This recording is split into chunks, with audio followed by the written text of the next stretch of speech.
Welcome to Zodiac Reads, Books Aligned with the Stars.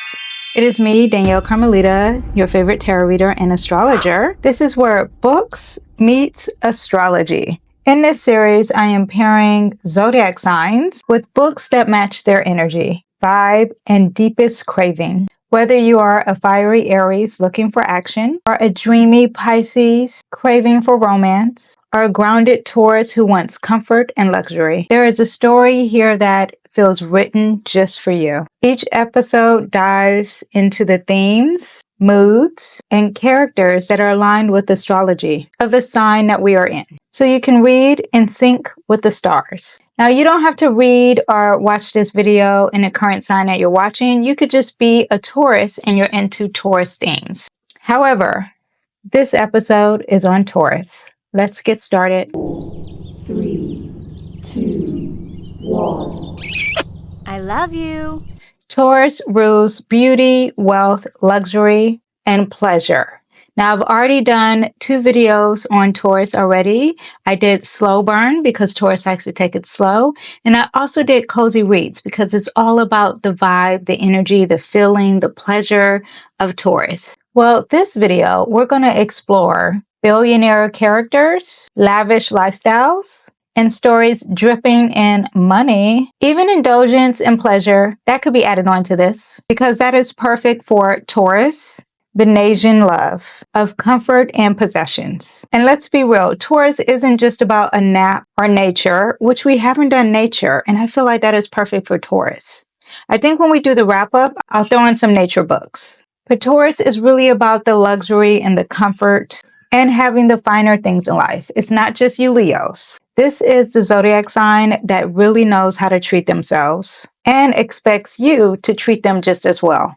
So today, we are diving into the wealth, the indulgence, and that billionaire romance. Who doesn't love that? I mean, I'm really entertained by this, so I'm excited to see what books, research, and if they are 5-star reads, if I connect to them, let's see what we have. I have all my notes down below, so if you see me reading, if you see me looking down, it's because I am looking to give you all the research that I've done on Taurus books. So first category I have is contemporary romance. Now remember, but this is the billionaire genre of contemporary romance. So if you didn't know, if you fell under a rock or something, then, the first go-to billionaire that I thought once I first thought of this was 50 Shades of Grey. And in this element, you have the alpha male.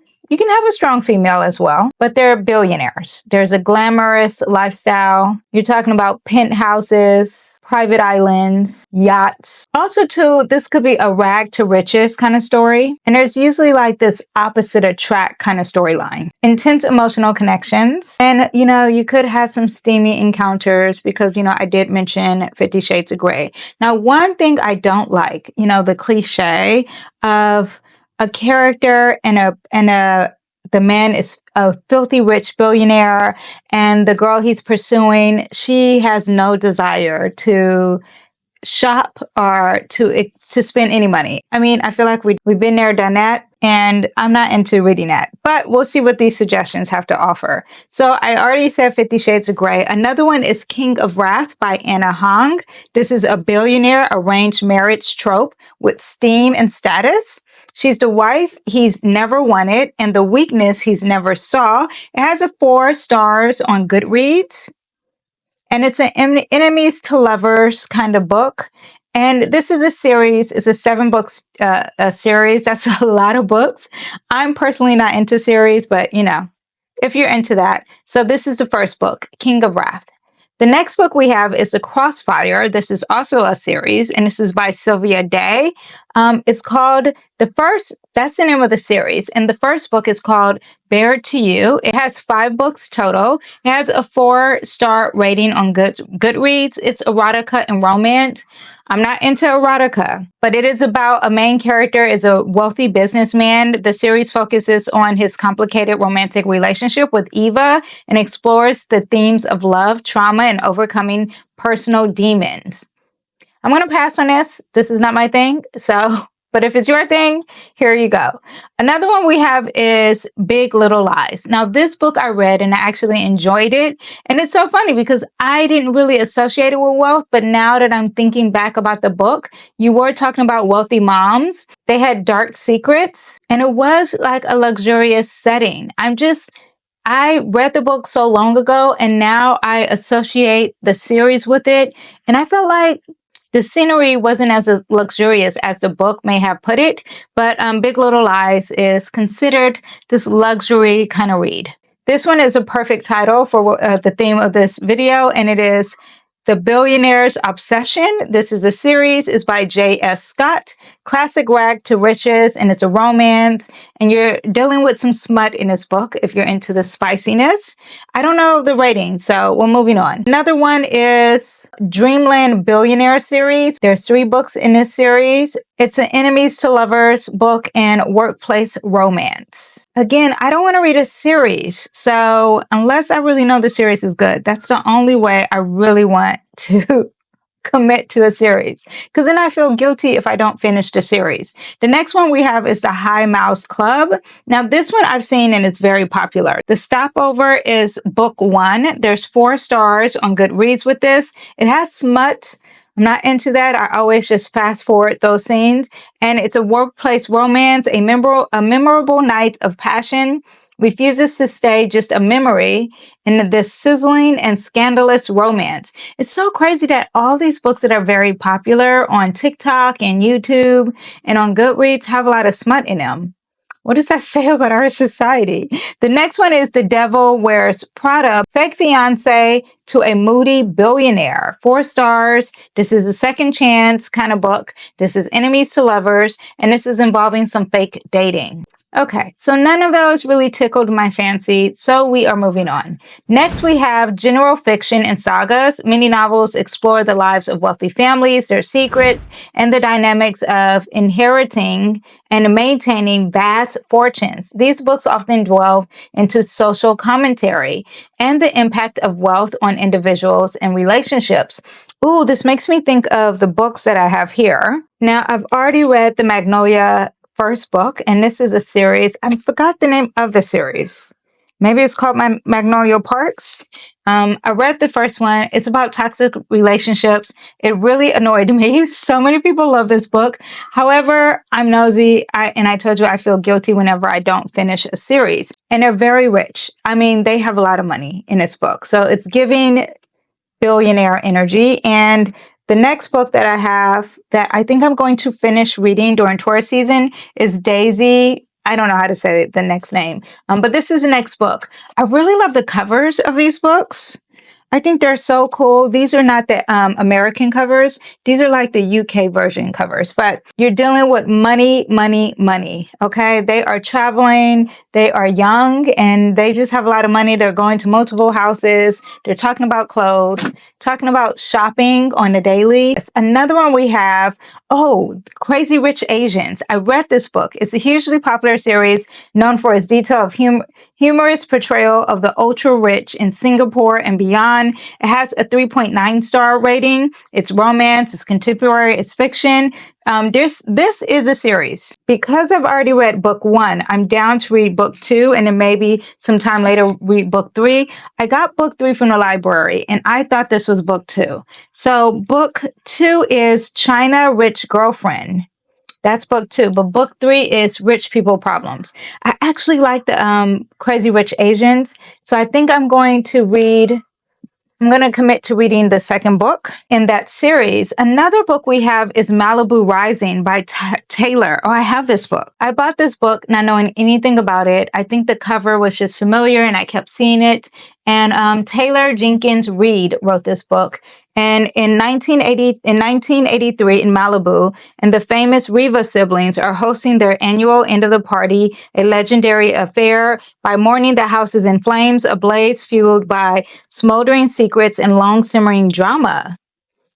Ooh, wait a minute. This doesn't seem like your typical enemies to lovers. This one might be good. August 1983.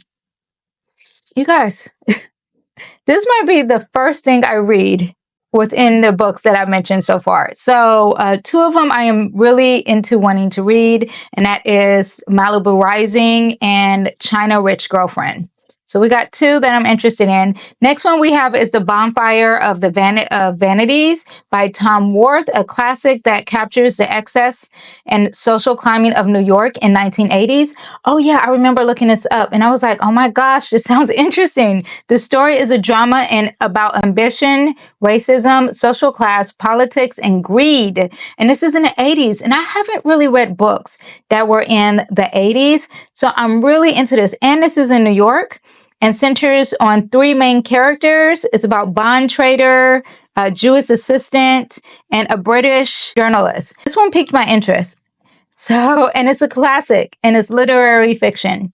So I'm thinking I like this one too. Wow, I didn't know we would have so many options. We were starting off very dry for me. You know, some of you guys probably really love those tropes where it's enemy to lovers and rag to riches, but that's not really getting me. You know, I'm tired of the erotica, but these seem very interesting. And also we have Pineapple Street by Jenny Jackson. Explores the lives of old money family in Brooklyn Heights. Darlie, the oldest sister, is well-connected. Old money followed her heart, trading her job and her inheritance for motherhood, but giving up far too much in the process. Historical fiction has a 3.5 stars on Goodreads. Wow, this is different. This is not from rags to riches. This is from riches to rags. I like the flip. Maybe interesting to read. Lastly, on this genre, we have The Privileges by Jonathan D. Examines a family accumulation of wealth and its effect on their lives. This is also literary fiction. It has a 3-star rating. Smart, socially gritted, and chronically impatient. Adam and Cynthia are so perfect for each other. They have a beautiful home, upper class precinct of Manhattan, gorgeous children, and plenty of money, and they are by reasonably standard of success. But what happens to them? Okay. Let me know if you read that book and your thoughts on it. 3 stars.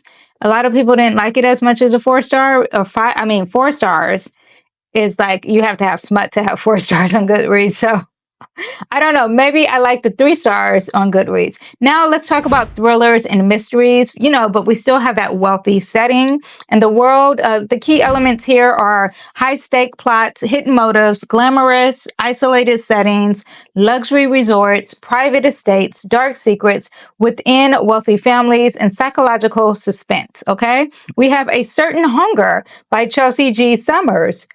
As a 3-star, wealthy food critic. Oh, I thought this was perfect for Taurus season because you're talking about food and you're talking about money. Sensual writing and twisted appetites. Food critic Dorothy Danyell loves what she does, discerning, meticulous, and very, very smart. Dorothy's clear mastery of the culinary arts make it likely that she could, on any given night, whip up a more inspiring dish than any of the chefs she writes about. Dorothy loves intimacy, and she loves food while she struggles to find a long-term partner. She's in Manhattan and she goes to Italy. There's horror. There's also feminism dealing with this. So maybe she's around a bunch of rich people. I don't know where the money comes in, but it's definitely giving food. So that's definitely giving Taurus. Next we have The Club by Ellery Lloyd, a murder mystery set in exclusive private members club. Murder mystery. I like that. A bunch of celebrities are involved too. It has a 3-star rating on Goodreads. Good Rich People, a thriller involving wealthy characters playing a dangerous game. And that also has a 3 stars. Now this one I read, it's The Guest List by Lucy Foley. I've actually read 2 books by Lucy Foley. This is the one book that I haven't read by her. And the 2 books that I read is The Guest List and The Paris Apartment. Paris Apartment is also dealing with some money as well, but The Guest List is a locked room mystery set at glamorous Reading on a remote island. Here we are, we have a luxurious setting, and I really, really like that book. So I will rate that book a 5. I didn't know what it was about, didn't know anything about the author. So The Guest List I really liked, to the point that's why I read The Apartment, The Paris Apartment. That one wasn't my favorite, so this will make or break her. But I don't know if this has anything to do with money or billionaire or status, the hunting party. But I do know that Paris Apartment, they had money in that book too, because they had really expensive art and a wine cellar. New Year's reunion in a remote Scottish wilderness. Yeah, I don't know what this one's about. Yeah, let me know your thoughts on her, on this book in particular. I already told you what I felt about the other two, but I definitely love the guest list. And I would say that is dealing with some money. The other two books are definitely dealing with some money. Now, lastly, I want to talk about some classics, and I've fell in love with Jane Eyre, which I read for slow burns. That so far has been my favorite book during this Taurus season. So I'm more intrigued to see what the classics have to bring us. Now, the first classic I'm going to suggest is a book I've already read, and it is The Great Gatsby, and it is about wealth and status, and he is trying to impress this girl, and he basically is and trying to impress her with all his money and lavish parties. My mom loves this book. She will rate this book a 5 stars. We actually read this together in a book club because I'm a Cancer. I love a classic. Yeah, so would I suggest this as a book to read? There's a lot of people who love this book. This wasn't my favorite, but I did like the movie, and some people were mad at the movie, so it is what it is. The next classic I have is The Age of Innocence, and The Age of Innocence was set in the 1870s. It depicts the lives of upper class in the Gilded Age of New York. There's romance. This has a 3.9 star rating on Goodreads. This might be interesting. One that I have heard 1,000 times and never read is The Great Expectations by Charles Dickens. And I'm excited because I want to read this. I want to read books that people talk about that are classics that I've never read. And you're talking about themes of inheritance and social mobility. This has a 4.15 stars. I don't know why I have to say the 0.1, but it has 4-star rating on Goodreads. That is what we have. Now I want to mention some honorable mentions here. There's a book that I have on my Kindle. Let me pull it up. And it's on Kindle Unlimited. And the cover is giving like Southern Rich. It's called Linda Hills, a novel, and it's by Gloria Naylor. And she also wrote The Women of Brewster's Place. I've never read that book. Let me see what it's about. For its wealthy African-American residents, the exclusive neighborhood in Linda Hills is a symbol of making it the ultimate achievement, a home on Prestige Drive. Making your way downhill to Tupelo is infutable proof of your worth, but the further down the hill you go, the emptier you become. It follows 2 young men as they attempt to work amid the circles of well-off communities, exploring a microcosm of race and social class. That's not giving me much. I don't know if it's a romance, but it's definitely dealing with class and money. Yeah, the girl on the cover is gorgeous. I might be reading that because I am a sucker for a great book cover, and I think the girl is gorgeous on the cover. Another honorable mention is The Court of Thorns and Roses. I mentioned this book on several videos already, but this is one of the characters who is a fairy. Has a very luxurious lifestyle. You see them go from poor to rich. There's luxury, there's magic. Yeah, also romance in there. But yes, I felt like that was giving luxury energy. Also, we have the Priori of the Orange Tree. This cover I've seen around a lot, and it's by Samantha. You're talking about political royalty. Also, you have dragons. Also, it's supposed to be a slow burn. It also is fantasy. They say it's got LGBT or queer in it, and it has a 4 stars rating. Also, we have a book called The Lux by Anna. It's Gilded Age in New York City. There's debutantes, secrets, and status. Has a 3-star rating. It is a YA. There is romance. This is totally a chick literature, and it's 1 out of 4 books, so it is a book series. Let me actually throw one more in. Another book I saw, which I'm currently just finished as of 2 days ago, is 7 Days in June by Tia Williams, and they said that this had wealth in it, and I was like, why is this, when I'm researching this, why is this giving wealth? I mean, there is a status. It's about writers, and I mean, the mom does have money because the daughter goes to a private school, and the other character in there, he does travel the world. However, I didn't get wealth, but it is what it is. It's about writers, publishing. Yeah, it says here on Google, Old Money Glamour. That wasn't Okay, whatever. We will definitely be pulling that book out for Gemini because you are dealing with writers. But that is what we have for our books. So let me know if you're reading anything that screams Taurus energy currently right now, or if you're into the Taurus themes, cozy vibes, cozy reading, a slow burn, a slow love romance. And now we're talking about the wealth. We haven't tapped into nature, but that is a big part of Taurus. We are talking about an earth sign. And leave any kind of book recommendations you have for a billionaire kind of reading. I'm always looking for stories that are dripping in luxury, loyalty, and even a slow burn love, you know? And don't forget, the stars are aligned, but your book should be aligned as well. And also subscribe if you want to see more on this series on Zodiac Reads. And if you want to watch all the other signs, it will be linked down below or also linked above. Because we are talking about books, I want you to know that I have an ebook that I'm selling that teaches you how to read your own astrology chart. It's very affordable, and I will link that down below as well. And I will see you in the next episode of Zodiac Reads, Books Aligned with the Stars. We are going to finish off Taurus and then go into Gemini season. But as of now, stay grounded, stay glowing, stay in your soft, rich energy. And I will see you guys next time. Bye. Bye bye.